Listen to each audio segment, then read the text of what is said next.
welcome to Tucker Carlson tonight. There comes a time in every presidential administration when the people in charge realize they're not really in control.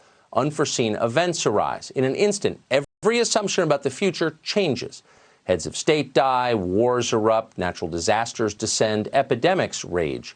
None of it was in anybody's plan. There's something about human nature that prevents us from preparing for this, for abrupt and radical change. We pretend the unexpected will never happen. But there's something in nature itself that reminds us it inevitably will. It's always a terrifying realization. The rise of the Chinese coronavirus is that kind of moment. The virus is quickly becoming a global pandemic. Ultimately, it could kill millions. At the very least, it will reorder the global economy and change our politics. Could the disease help determine the outcome of our next presidential election 8 months from now? Of course it could. In fact, it will. Our leaders can't stop that. Like all matters of life and death, it is beyond human power to affect. But they can respond to the threat in a way that makes this country stronger, not weaker. How can they do that? Here's how. The first step is to take the virus seriously and to convince the public that you are. In 1918, Woodrow Wilson's White House downplayed the Spanish influenza and refused to take obvious precautions to slow its spread. Wilson had a pointless war in progress in Europe to fight. His generals couldn't be distracted from that goal. So the government continued to ship men to overcrowded army camps across the country and to pack them on ships to France. The virus spread exponentially. In the end, about 53,000 American soldiers were killed in combat in that war. At least 675,000 Americans died of the flu. Could Wilson have prevented that disaster? Well, not entirely. But by early and decisive action, he could have improved America's odds. So what does effective action look like now? Well, we ought to be screening people when they get off the planes from infected countries. That's not complicated. It's obvious. But at the same time, it is hardly a solution. We should be honest about how much we can do to keep the Chinese coronavirus from coming here. 100 years ago, the Spanish flu killed a significant percentage of the population in remote Aleutian Islands, and that was before air travel. Today, the entire world is connected by hourly international flights. Global pandemics are inevitable. There's too much movement to keep viruses isolated. We should acknowledge that. Yes, we can do our best to keep foreign diseases out of this country, but we ought to spend most of our time trying to figure out how to protect Americans once the diseases get here. There's still a lot we don't know about the Chinese coronavirus, but two things do seem clear. It is highly communicable, and the elderly and people with pre-existing respiratory disease face the greatest threat from it. That means for most Americans, the biggest risks will come not from the virus itself, but from its ancillary effects. People will panic, travel will be disrupted, markets will tumble, and, most critically, hospitals will be overwhelmed. We're about to learn the limits of our healthcare system. Conditions will be tough for the many thousands of Americans looking for beds to recover from the flu. In Seattle, they already are. But things will be even worse for anyone suffering from, say, pancreatitis or a burst appendix, not to mention countless other health emergencies. People like this may not get care at all. Our system won't be able to accommodate them. There are many implications of this, and some of them are political. For example, is this really the time to invite the rest of the world to join Medicare for all? Probably not. That idea was always stupid. Now it's clearly dangerous. On a practical level, saving American medicine from collapse must be our leaders' top priority right now. We need to expand emergency hospital bed capacity. We need to make certain we have enough life-saving drugs and medical equipment, the basics. Unfortunately, that's not as simple as it sounds or as it should be.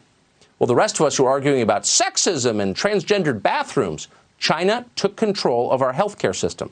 China dominates the world market in pharmaceutical ingredients.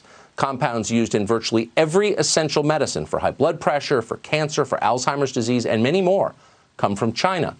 So do key components in vital medical technology, CT scanners, X-ray machines, ultrasounds.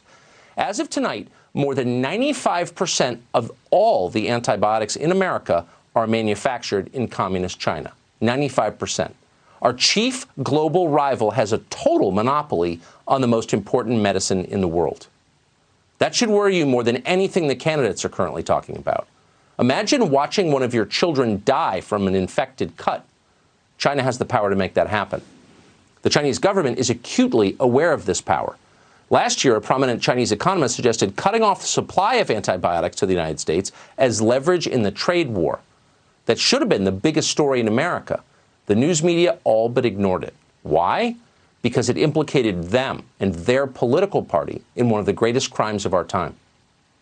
9 years ago, famously brilliant former President Barack Obama did predict a connection between China and the next global pandemic. Unfortunately, Obama got it backward. He claimed China would help us. I absolutely believe that China's peaceful rise is good for the world, and it's good for America. To the extent that we have a partner in addressing issues like climate change or pandemic. Our foremost genius. The people in charge have no idea what they're doing, and to the extent they do, they're selling us out on purpose. We should have seen this coming. In recent weeks, you've heard a lot about disruption to our so-called supply chains. Think about what that means. It means that thanks to economic changes that made a small group of business moguls incredibly rich, we no longer make the things we need to survive and prosper as a nation. People who hate us and who seek to displace us make those things.